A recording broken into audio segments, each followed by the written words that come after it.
Rajesh Gopinath this side.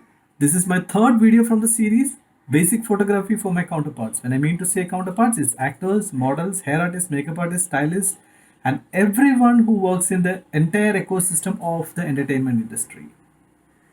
So, in my previous videos, we have discussed about what is the quality of a light, what is soft light, what is harsh light. Then we discussed about how the soft light and harsh light is created in my second video. Now this third video we are talking about different kind of light modifiers which can create soft light and harsh light, and how it's going to help you when you are in a shoot looking at the light modifier or the diffuser. You can make it out what is the quality of the light the photography is trying to bring into the system. So let us understand what is a light modifier.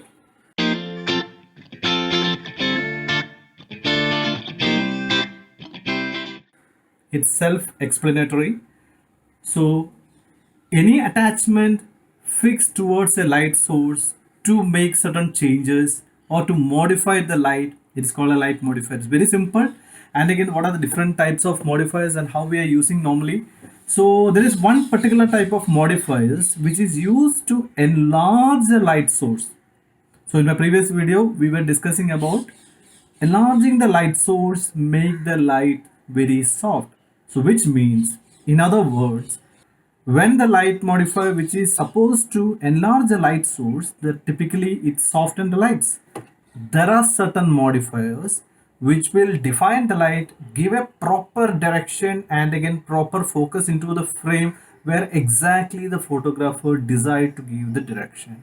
The other use of a light modifier is to help the photographer to decide where the light to fall, where the light should not fall. These are the broader purposes for a light modifier in photography. Let's move on to the light modifiers. The first one is the most favorite for most of the photographers. It is Octa.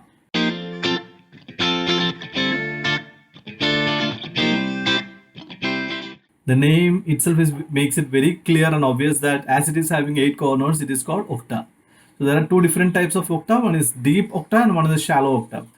More the deeper the Octa is, the more softer the light is.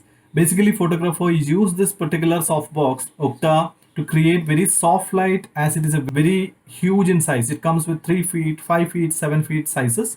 The larger the light source, the softer the light. So to create softer light sources, typically photographer prefers to use Octa.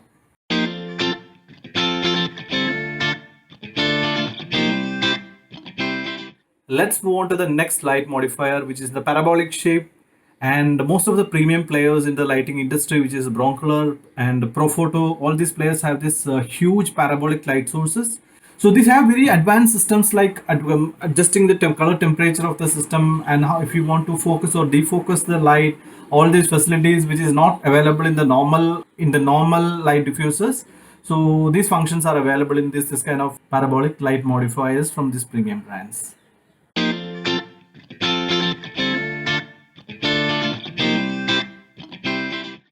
Let's move on to strip softbox. If you look at the shape of a strip box, it will be like a long rectangle with a very small width. So this is typically used in a portrait photography, or if a photographer is taking a full-size photograph, a strip softbox can be used to give the light to head to toe. As the shape indicates, it will not spill too much light outside the frame. It can give a very clear directional light towards the subject.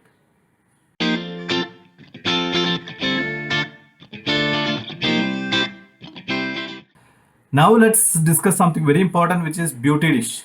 So if you go through the picture of the beauty dish, it's a metal dish with a silver reflector inside.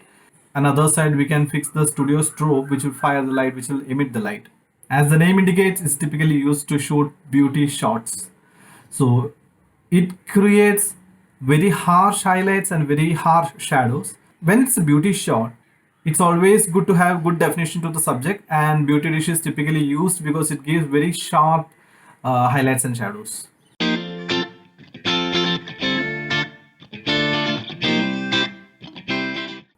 Let's move on to the square soft boxes, which is very common. If you have seen, most of the studios will be having a square soft box.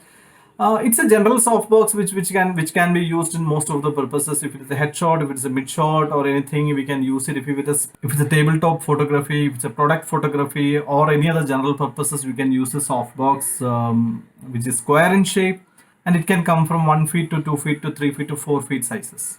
Till now, we were discussing about those light modifiers which can create larger light from a smaller light source. Now let's move a little bit different. We'll talk about few light modifiers which will give direction to the light, which will ensure the light is falling in the correct area, and which will also cut the light where it is not required. The first one is snoot.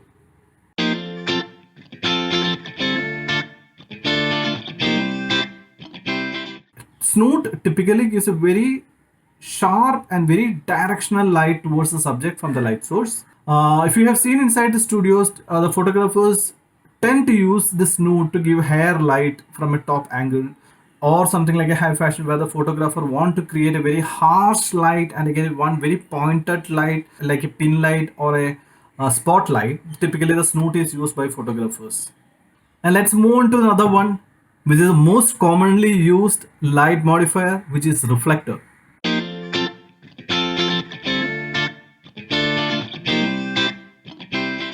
The name reflector indicates what it does. It reflects the light. So, and it comes with different sizes like 20 centimeter to 30 centimeter to 40 centimeter to 1 meter to 2 meter. There are different size of reflector. This is especially very helpful to a photographer when we are shooting outdoor. When the light is coming down from the sun, it is very good to reflect the light which is coming from the sun to in different directions. There is one more light modifier which is called scrim.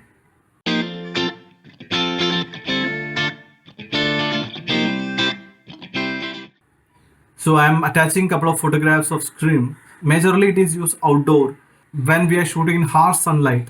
Typically the scrim is kept above the head of the model or above the entire frame. We were discussing about sun giving very harsh light in the noontime. So when it is hitting the scrim, it diffuses the light and the light will be softer enough for the model. And again, photographer can easily shoot in soft light in spite of being it is a harsh day or harsh noon. Another one light modifier which is very important for you to understand is grid.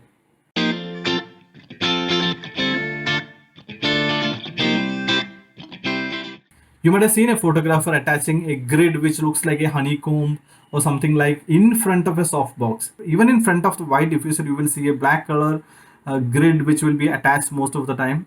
This is called a grid, and this comes in various degrees like 20 degree, 30 degree, 40 degrees. So what is the purpose of a grid?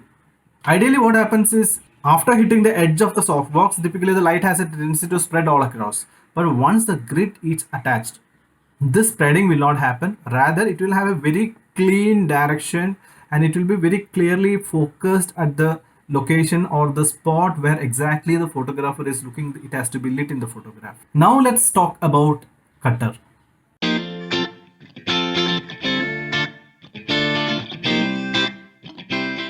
Cutter is simple. What cuts the light is a cutter. Typically, you might have seen black color sheet which is kept inside the studio. You might have wondered also why this black color sheet is used inside a studio. So as you all know, black is one color which absorbs all the light. So whatever the color is falling on the black surface will not reflect and it will be completely absorbed by the black. So whenever a photographer is shooting and he want the light should not spill across, rather he want to completely block the light from going forward, he use a cutter. Let's talk about V-flats.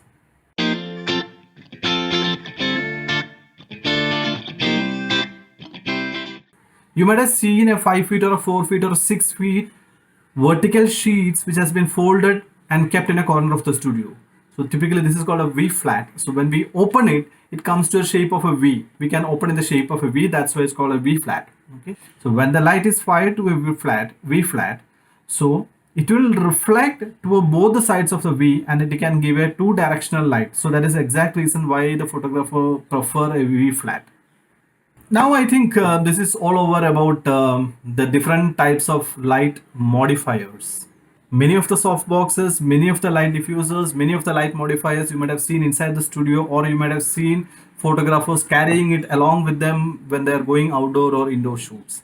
Now you will be having a clarity on why the photograph has to use different kind of light modifiers, because every particular light modifier has a different purpose in photography. My next series will be about the cameras. What is mirrorless camera, what is a full frame camera, what is a medium format camera. There are so many different types of cameras which we'll be discussing about in the coming series, and looking at the competition and the race which is offered from the mobile phone and the mobile phone cameras. Will it be a challenge to commercial photography? Will it be a challenge to photography? What is the difference between a mobile phone photography and what's the difference between a camera photography? You will come to understand more details about all these things in the next series. Till the time we catch up for the next series, which is talking about the camera, stay blessed, stay safe. God bless you all. Thank you.